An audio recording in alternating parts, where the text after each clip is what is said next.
Alice thought the Guardian Pro baby monitor was keeping her son safe. But when the temperature sensor dropped 10 degrees in seconds, she realized something. The camera wasn't watching the baby. It was watching the door, and it was waiting for what was coming in. Alice and Tom were living in the haze of new parenthood. Their son, Leo, was 4 months old and finally sleeping in his own room. The nursery was down the hall, a distance of only 20 feet, but to Alice it felt like miles. She was anxious, sleep-deprived, and recovering from a difficult delivery. Tom, a software developer who believed technology could solve any problem, had bought the Guardian Pro. It wasn't just a baby monitor. It was a surveillance system. High-definition night vision, motion tracking, temperature sensors, and a two-way talk feature. Tom stood in the nursery, mounting the sleek black camera on the wall directly above the crib. This thing is top of the line, Allie. It connects to our phones. We can see him breathe in 4K resolution.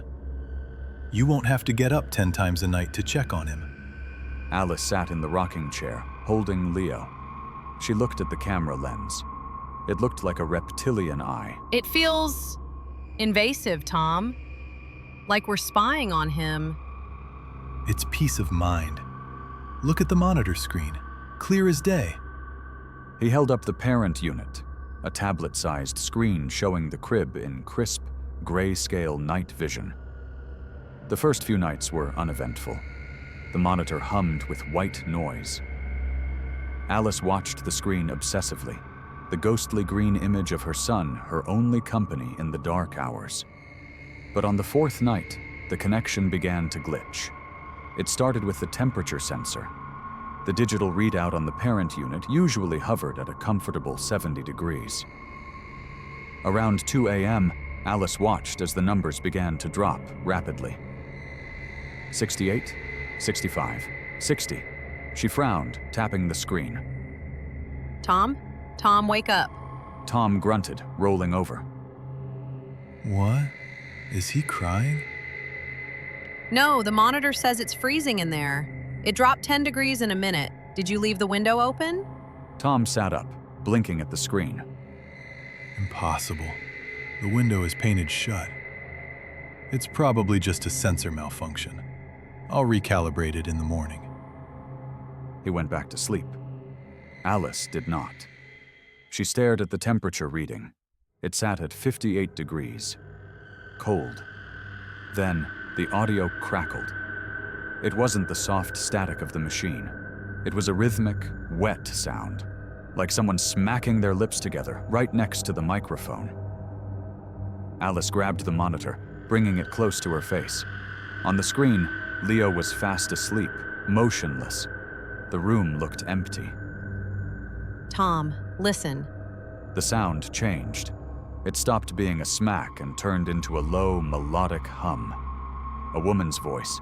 It was humming a lullaby. It was Mockingbird, the same song Alice sang to Leo every night.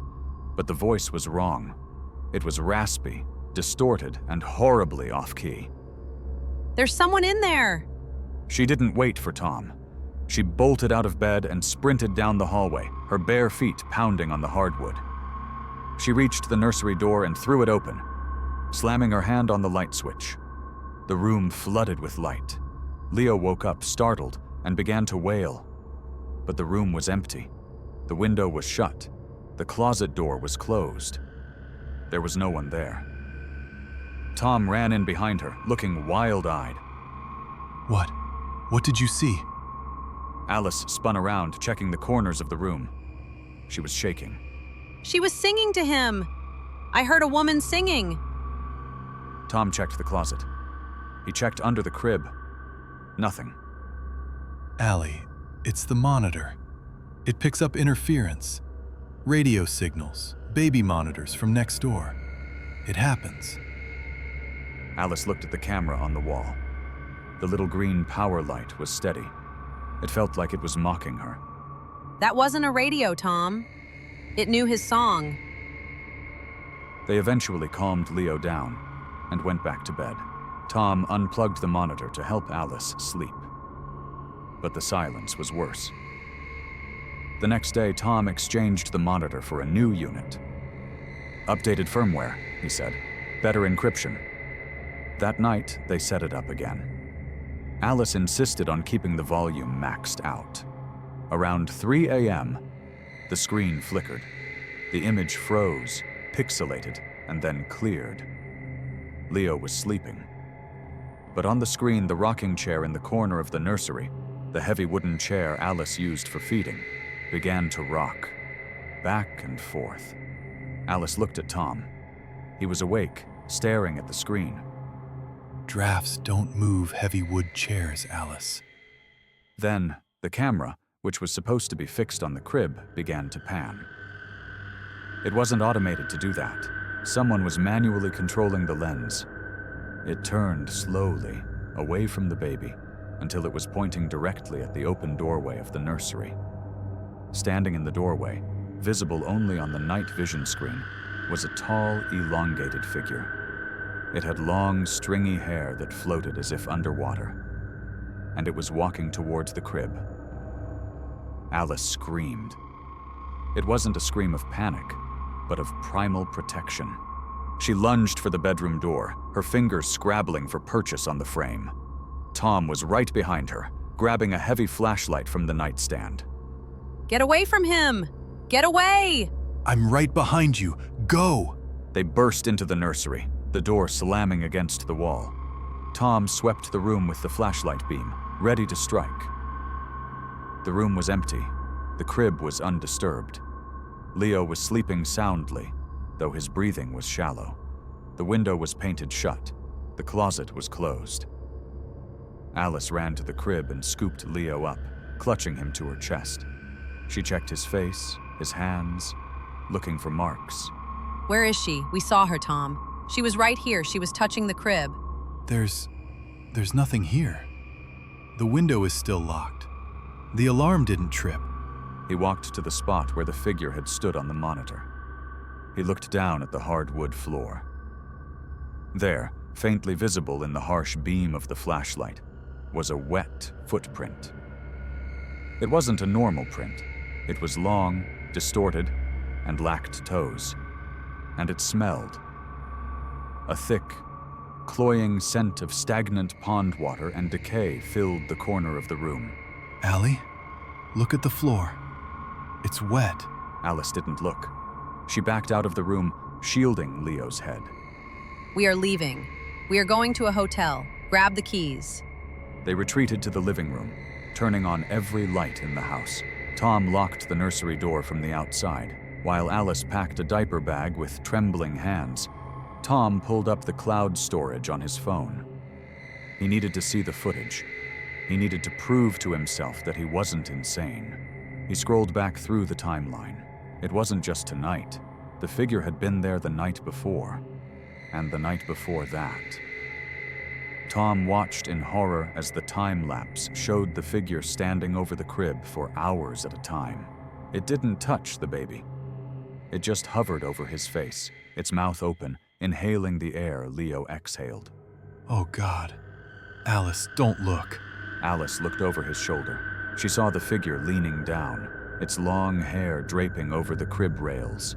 She's feeding on him. Look at his face in the video. He gets paler every time she leans in. She's stealing his breath. Tom switched the app off, his hands shaking.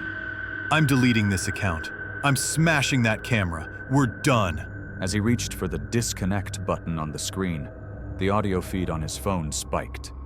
A high-pitched screeching noise, like metal on glass, tore through the living room silence. The video feed turned back on by itself. It was live. The nursery was empty on the screen, but the rocking chair was moving again. Violent, angry rocks. Then, the camera lens focused. The figure wasn't by the crib. It was standing directly in front of the camera, its face filling the entire frame.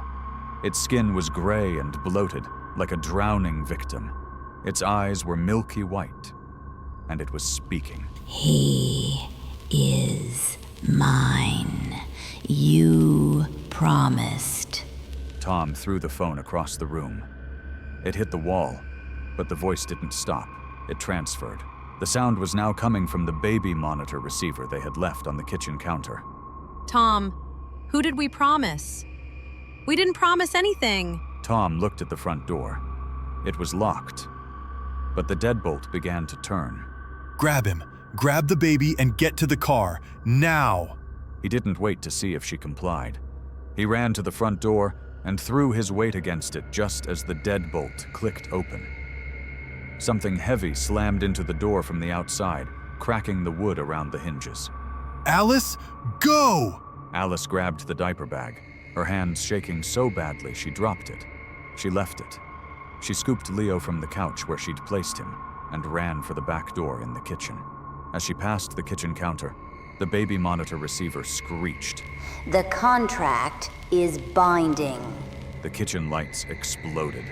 In the sudden darkness, Alice heard a wet, slapping sound on the tile floor. Something was in the kitchen with her. She fumbled for the back door handle, her breath coming in short, terrified gasps. She got the door open and stumbled out into the cool night air. She didn't stop running until she reached the car. She strapped Leo in, her fingers clumsy with panic, then jumped into the driver's seat. Tom burst out the back door a second later, his shirt torn, a line of blood running down his forehead. He dove into the passenger seat. Drive! Just drive! Alice floored it. The tires squealed as they peeled out of the driveway. As they sped away, Alice looked in the rearview mirror. Standing on their front porch, illuminated by the street lamp, was a woman. She was tall, impossibly thin, with long, stringy hair. She wasn't chasing them. She was just watching. And she was holding the baby monitor camera in her hand, speaking into it. Inside the car, the audio from Tom's phone, which he had thrown, but which was still connected to the car's Bluetooth, crackled to life. You can run, but the signal reaches everywhere. They drove for 3 hours, putting miles between them and the house. They checked into a cheap motel 2 towns over. Tom threw the baby monitor receiver into a dumpster on the way. He turned off both their phones. In the motel room, they huddled together on the bed, Leo sleeping fitfully between them. Tom, what was that? Who was she? Tom stared at the wall, his face gray. I don't know. But when I was holding the door, I saw her face through the peephole. It wasn't a stranger, Allie. It was... He stopped, unable to say it. Who? Who was it? It was my mother. My mother who died 10 years ago. Alice felt the blood drain from her face. Tom's mother had died in a mental institution, rambling about saving the children. She always said... She said she'd come back for her grandson. I thought it was just... dementia. Alice looked at Leo. He was safe. He was breathing. But then, the motel room's TV flickered on. It was an old tube TV, not a smart one. It shouldn't have been able to connect to anything. Static filled the screen. Then, an image cut through the snow. It was a live feed. It showed the interior of their motel room, taken from the corner of the ceiling. It showed them sitting on the bed. And in the corner of the room, standing in the shadows by the bathroom door, was the figure. Alice screamed and scrambled backward, pulling Leo tight against her chest. Tom leaped off the bed, putting himself between his family and the bathroom. Show yourself! I know you're there! The figure in the shadows didn't move. It just stood there, tall and emaciated, its long hair hanging limp. Then, from the TV speakers, a voice crackled. It wasn't the distorted monster voice. It was a sweet, singing voice. Hush, little baby, don't say a word. Tom grabbed the heavy lamp from the bedside table and hurled it into the shadows. The lamp smashed against the wall. There was no one there. The figure on the TV screen remained, unmoving, even as the lamp shattered right through where it should have been standing. It's not real. It's a projection. It's messing with the signal. But then, the bathroom door slowly creaked open. Tom, the door. Tom grabbed the remote and tried to turn off the TV. It wouldn't power down. The volume increased, the singing becoming deafening. A hand reached out from the dark bathroom, a gray, wet hand. It gripped the doorframe. Tom realized then that the figure on the screen wasn't a projection. It was the feed. The camera was real. The danger was real. And it had found them through the only connection they had left, the electrical grid itself. The window! Go out the window! He grabbed a chair and smashed the motel window. Glass shattered onto the parking lot. Alice climbed through, clutching Leo, her arms bleeding from the glass shards. Tom followed. They didn't look back at the room. They ran to the car, jumped in, and drove. They drove until the gas tank was empty. They stopped in a field, miles from any power lines, miles from any cell towers. They sat in the dark car, shivering. We can't go back. We can't go anywhere with a screen. Or a speaker. Alice looked down at Leo. He was awake, staring up at the roof of the car. He was smiling. Leo, what are you looking at? Leo gurgled happily and reached his small hand up, grasping at the air. Then Alice heard it, faintly, coming not from a device, but from the air itself, a soft, humming sound. She looked at the dashboard. The car was off, but the digital clock display was glowing, not with numbers, but with words. I found you. Tom saw it too. He ripped the dashboard panel open with his bare hands, tearing out wires, sparks flying. The display went dark, but the humming didn't stop. It was coming from Leo's mouth. The baby opened his mouth, and the voice that came out wasn't a cry. It was the distorted, static-filled voice of the woman. Mama's here. Alice recoiled, dropping her own son onto the car seat. Tom stared in horror. The baby monitor hadn't just been watching them. It had been uploading, and the download was complete.